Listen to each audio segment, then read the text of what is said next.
Hey everyone, how's it going? Thank you so much for taking your own time out to check out this review. I cover a lot of horror movies here onto the channel. My name's Mike, the channel's Did You See That? Make sure to hit the red subscribe button down below so you can see plenty more reviews. As today we talk about a release coming on Shudder on October 30th, 2023 called Hell House LLC Origins, the Carmichael Manor. What were my thoughts on this? Well, you're going to find out in this spoiler-free review.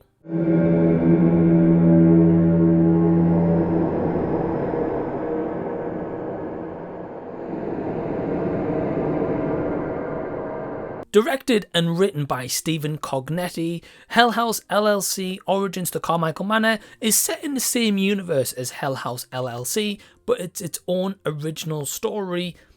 We'll get into that.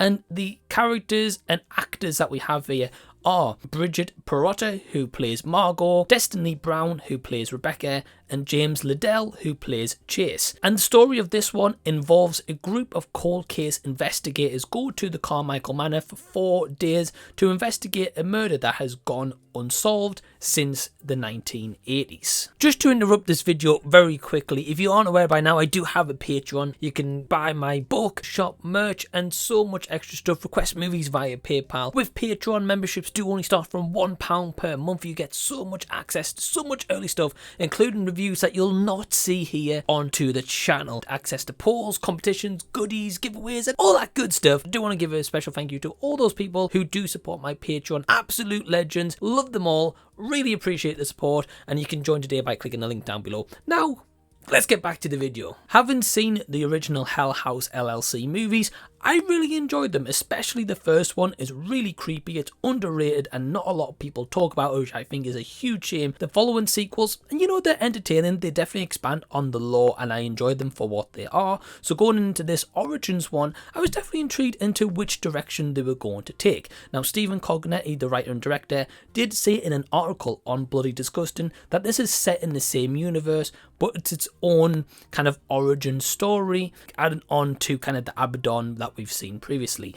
This movie, I'm going to flat out tell you, it is basically a prequel and also a sequel, which we'll get into. So ultimately, there's elements I enjoyed, but it did let me down and I don't think it's really fantastic. So going into that immediately in my thoughts, let's go into some positives. Firstly, we'll highlight the acting from the leads here, which is Bridgett, Perrotta, Destiny Brown and James Liddell. The actors do a good job for what they're given. Now I can't say that, you know, huge standouts, they're all going to be, you know, very memorable characters that you're going to love for the rest of the time. No, I think we've had better characters in the other Hell House LLC movies, but you know, they do good for what they do. My favourite characters here, out of the 3 of them, I've got 2 of them, and that is Destiny Brown as Rebecca and James Liddell as Chase. I felt more for those characters and felt sorry for them to an extent also, which of course goes well and in hand with the writing by Stephen Cognetti. In terms of Bridgett Perrotta, who plays Margot, the actress does a good job, but unfortunately the character makes so many dumb decisions to the point where you're going to be frustrated probably with that character. Of course, it's a testament to the acting which to make you feel like that, but it is also kind of frustrating. It's kind of hard to comment until you guys have seen it. Definitely would love to know more of your thoughts down below in the comment section. In terms of the cinematography, this is found footage horror if you aren't aware. So there is going to be times where there is a little bit of shaky cam, but there is times where it actually is filmed.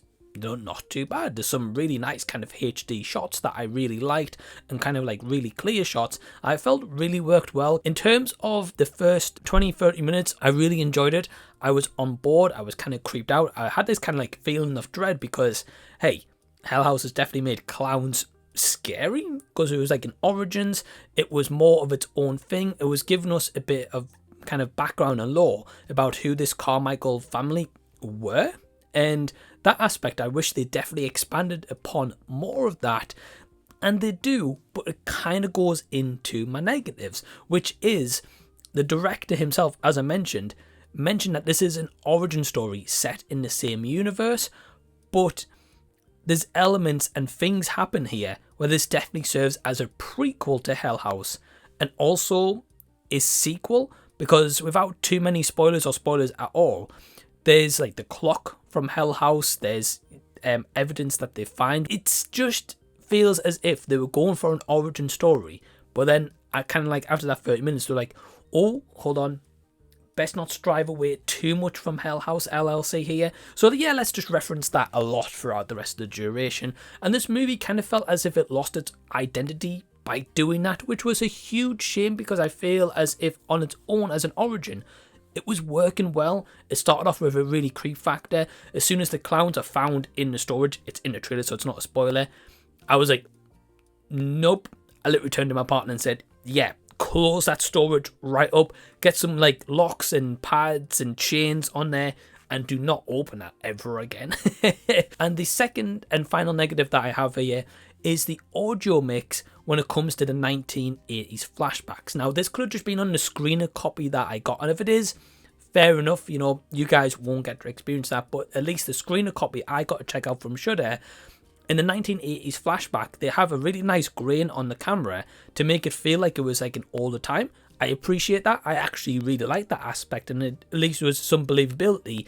It was like set in the past. The acting in the past is okay as well, but the audio mix, when someone's actually talking, it's almost as if they've like distorted the audio or they've amplified it and it sounds like echoey, or it sounds as if they're like right close up to the microphone where it's like overly loud. It takes you kind of out of those moments that you should be really buying into and you should be getting invested in the Carmichael story, but actually you're like,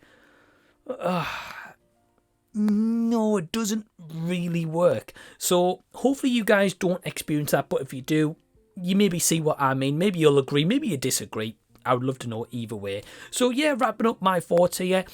There's elements I liked, but ultimately it's not one that I'd be in a rush to revisit. I'd far rather revisit just the original Hell House LLC. So my overall score for Hell House LLC Origins to Carmichael Manor is a 2.5 out of 5 stars. So you've heard my opinion, but the most important opinion of all is yours. I'd love to hear it down below in the comment section. Let me know if you agree. Let me know if you enjoyed this one or you weren't really a big fan. Love to hear it either way. Also, please give the video a big thumbs up, subscribe to the channel by clicking the red button down below if you already haven't, and until the next time I see you guys, I'll be seeing you later.